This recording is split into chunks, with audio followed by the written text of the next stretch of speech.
Well, the Ben Ali trial is also the subject of today's top story, and for that, I'm joined here in the studio by our international affairs editor, Douglas Herbert. Good morning to you, Douglas. Yeah. Now, the trial getting to in Tunis is the first criminal case to be brought against an ousted Arab leader, but with the defendant himself, Zine Abidine Ben Ali, snubbing the trial. What impact is it likely to have?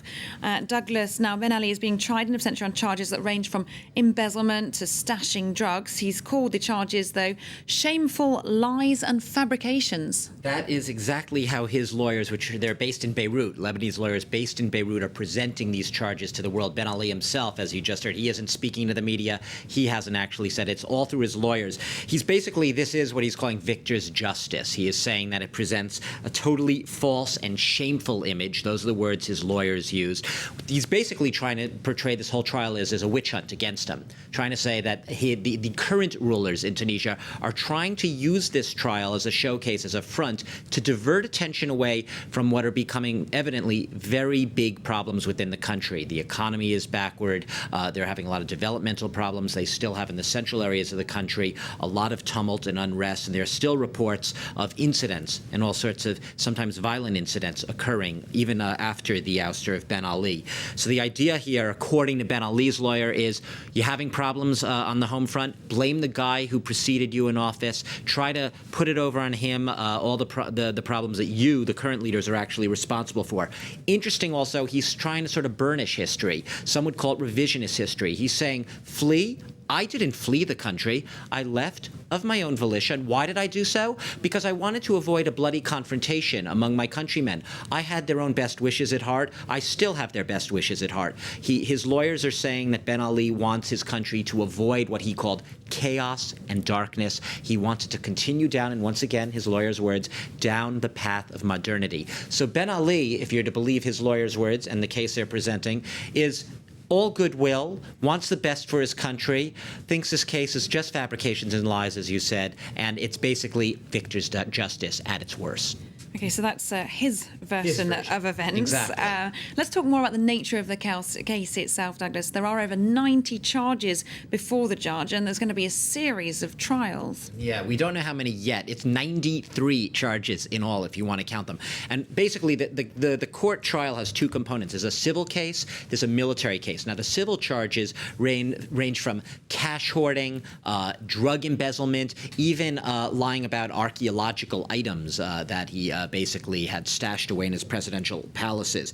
Now, the most serious charges will be heard afterwards by a military court, and those actually include stuff like voluntary manslaughter, and that could actually cover a death penalty. But the charges we spoke about earlier, the civil charges, which range up to 20 years in prison.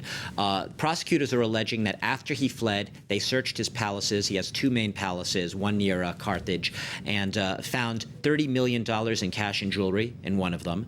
They found stashes of drugs, illegally imported, presumably, allegedly, illegally stocked there. They also found weapons. What's that all doing there? Well, the lawyers say the cash doesn't belong to him, doesn't know how it got there. Presumably, they're implying it was planted there. The weapons, hunting weapons, stuff that was given to him perhaps as gifts from other heads of state. That's the argument his lawyers are giving back. Drugs, they have no idea, but the presumption is that those who went to inspect his palaces had Ben Ali's worst interest at heart, and that it was all planted evidence, fabrications, shameful lies, evidence planted in order to make Ben Ali look like the plundering autocrat that he's accused of being for 23 years. Okay, how is this case playing out in Tunisia? What are Tunisians generally saying about this trial? You know, obviously you don't need me to tell you it's a very, very complicated case. And, you know, Ben Ali calls it victor's justice. What Tunisians would like to have is some sense of closure. They don't want to be living with rehashed memories of Ben Ali indefinitely. They want the man to be brought to justice. There are a lot of Tunisians who are angry at the fact that this guy is going to be sitting pretty in Saudi Arabia, presumably not attending his own trial. They would have wanted to see him there. But that said, just having this case will have a symbolic impact, because closure is an overused word. A lot of people hate the word.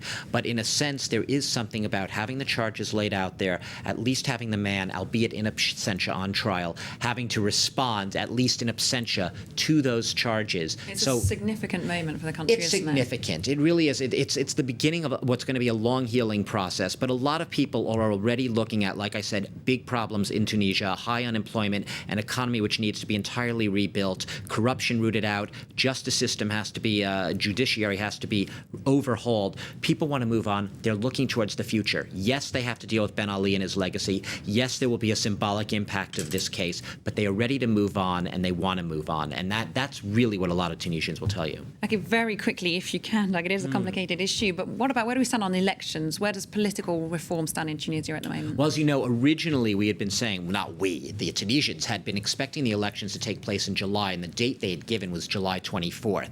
And then basically what happened is a consultative commission came back and said to the government, look, after considering everything, we need more time to arrange what would be free, credible, transparent elections. They're asking for October. The new date now for those elections, which would make a new assembly, a consultative assembly, to draw up a new constitution, is October 23rd.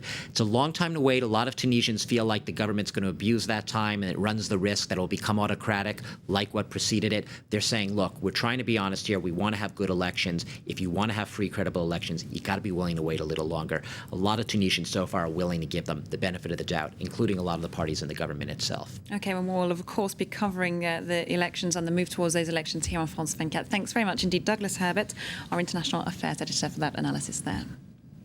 Well, moving on.